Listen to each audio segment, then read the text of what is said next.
In 1996, I started working here as an apprentice embalmer. Everything seemed great. I got married, I had my son and home, and right, right when you think that everything is perfect, I'm sorry.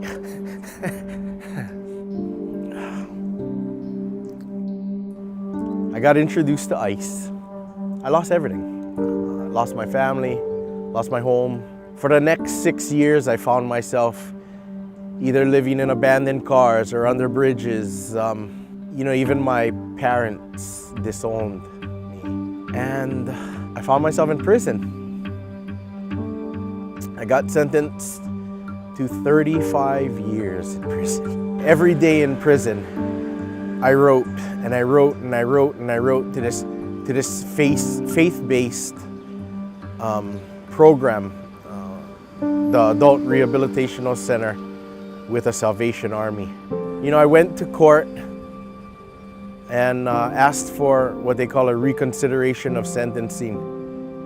And lo and behold, God sent somebody from the Adult Rehabilitational Center to stand there and speak on my behalf. So the judge decided to reconsider my sentence and allowed me to go for drug treatment. So while I was in the program, that is definitely where I received the Lord. But I got down on my knees, and I just cried. And I said, take this from me. If there's one thing I need from you, Lord, is just take this from me. And it's gonna sound crazy,